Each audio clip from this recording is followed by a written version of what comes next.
أعوذ بالله من الشيطان الرجيم بسم الله الرحمن الرحيم نحمده ونصلي على رسوله الكريم اللهم صل على سيدنا Muhammad wa ala sayyidina Muhammad. InsyaAllah pada pagi ini kita dengar hadis-hadis Nabi SAW di dalam Fadilat Ramadan, iaitu bab pertama, kelebihan Ramadan.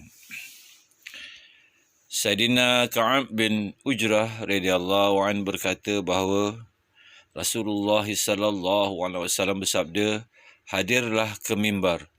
Maka kami pun telah hadir. Apabila baginda sallallahu alaihi wasallam naik satu anak tangga mimbar, baginda sallallahu alaihi wasallam berkata, "Amin." Dan apabila baginda sallallahu alaihi wasallam naik anak tangga yang kedua, baginda sallallahu alaihi wasallam berkata, "Amin."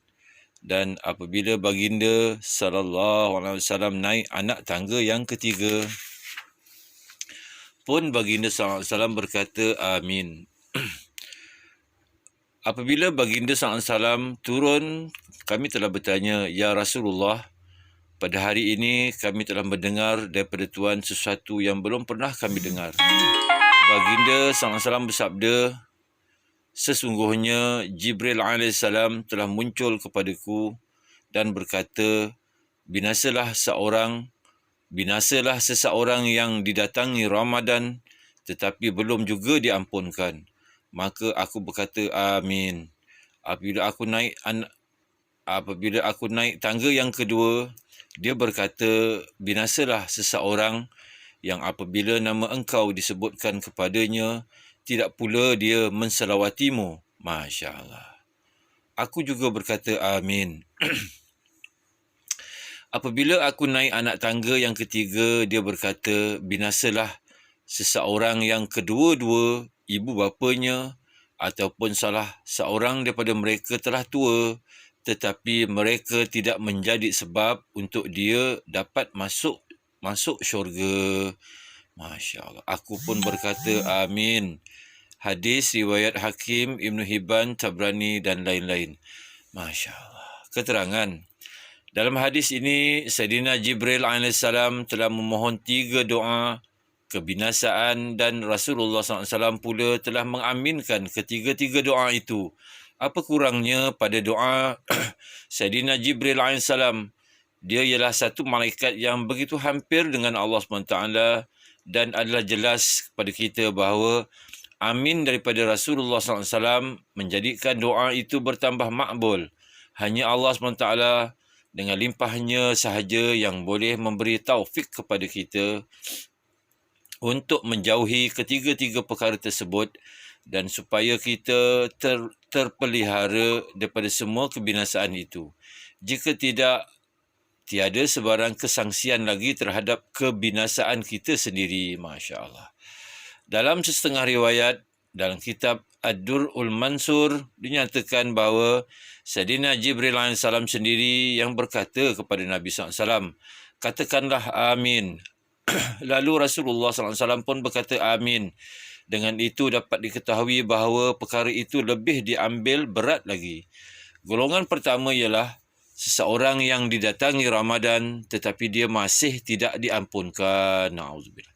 Iaitu bulan yang penuh dengan kebaikan dan keberkatan seperti Ramadan itu pun masih dihabiskan dengan kelalaian. Allahu Akbar. Dalam bulan Ramadan, keampunan dan rahmat Allah SWT turun seumpama hujan. Allahu Akbar. Oleh kerana itu, sesiapa yang membiarkan bulan Ramadan berlalu dalam keadaan amalannya yang buruk dan kecuaiannya begitu banyak sekali sehingga menyebabkan dia terluput dari keampunan, maka masa mana lagi yang boleh menjamin keampunan untuknya dan apa lagi yang hendak ditunggu untuk kebinasaannya.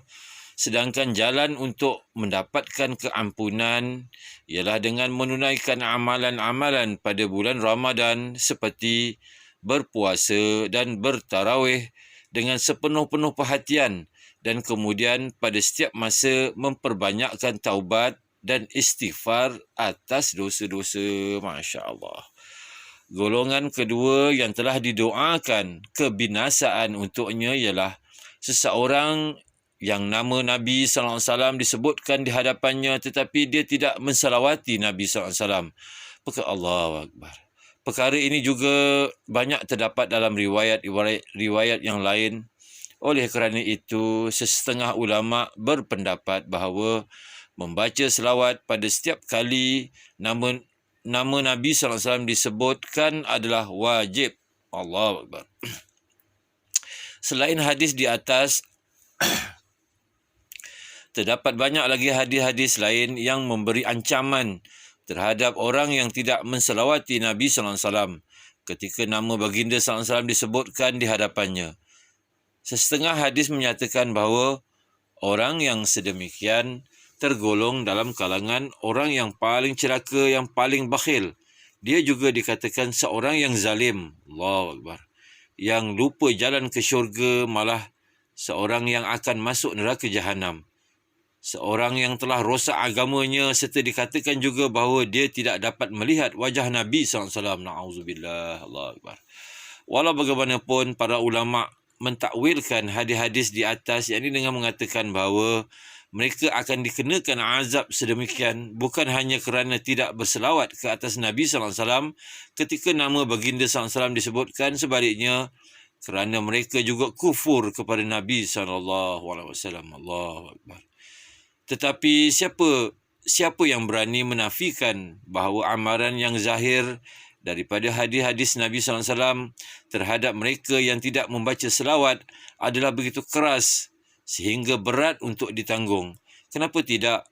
Sedangkan ihsan dan jasa Nabi SAW ke atas umat ini berkali ganda banyaknya, tidak mampu untuk dicakupi oleh segala tulisan dan ucapan. Oleh itu, segala ancaman dan peringatan kepada mereka yang tidak membaca selawat nampaknya memang tepat dan patut. Allahu Akbar. Kelebihan-kelebihan selawat itu sendiri begitu banyak. Jadi tidak dapat menselawati Nabi SAW adalah sesuatu yang malang. Apabila seseorang itu berselawat ke atas Nabi SAW, kelebihan-kelebihan yang akan diperolehnya tidak dapat ditandingi oleh apa-apa yang lain. Allahu Akbar. Umpamanya Allah SWT akan menurunkan kepadanya 10 rahmat. Seterusnya para malaikat akan berdoa untuknya. Dosa-dosanya akan diampunkan. Darjat-darjatnya akan ditinggikan. Mendapat pahala sebesar gunung Uhud. Wajib mendapat syafaat Nabi SAW. Amin. Mendapat keredaan Allah SWT. Allahu Akbar. Dan rahmatnya. Keamanan daripada kemurkaannya.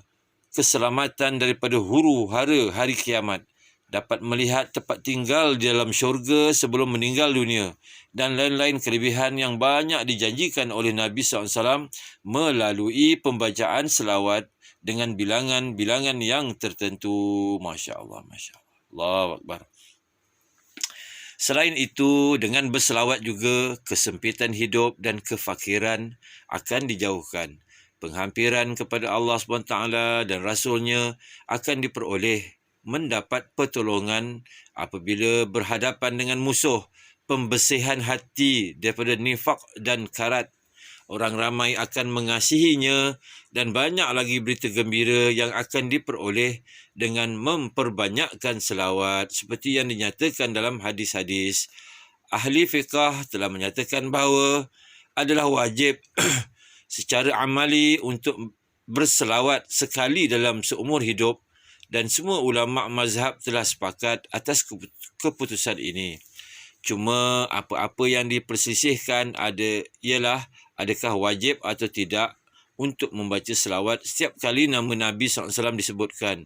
Sesetengah ulama' berpendapat bahawa adalah wajib untuk membaca selawat setiap kali nama Nabi SAW disebutkan, dan setengah yang lain pula berpendapat bahawa amalan itu hanya sunat.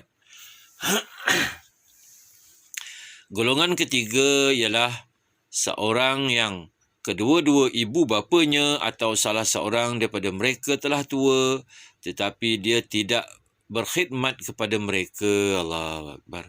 Sebaik mungkin sehingga dengan sebab khidmatnya itu dia berhak memasuki syurga. Amin. Penekanan terhadap menunaikan hak-hak ibu bapa dinyatakan dalam banyak hadis.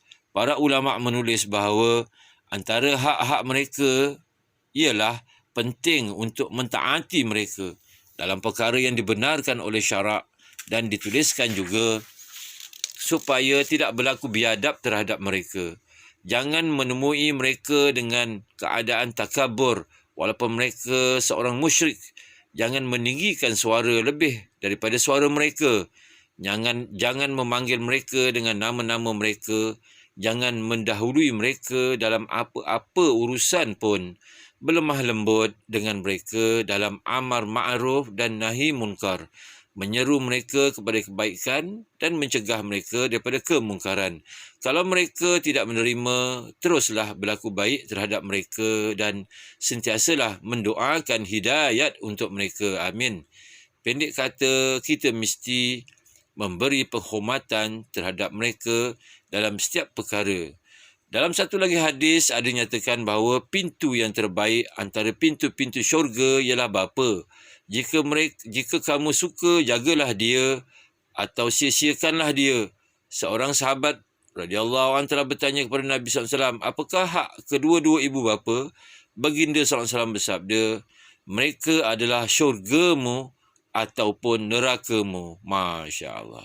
Iaitu keredaan mereka adalah syurga dan kemarahan mereka adalah neraka. Na'udzubillah. Satu hadis lain ada menyatakan bahawa pandangan seorang anak yang taat dan penuh kasih sayang terhadap bapanya menjanjikan pahala satu haji yang makbul. Amin. Allahu Akbar.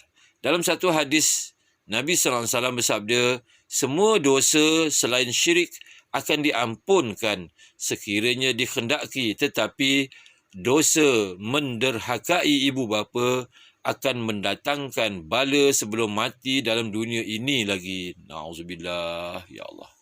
Masya Allah, Masya Allah. Jadi Alhamdulillah, tuan-tuan muliakan Allah Subhanahu Wa Taala.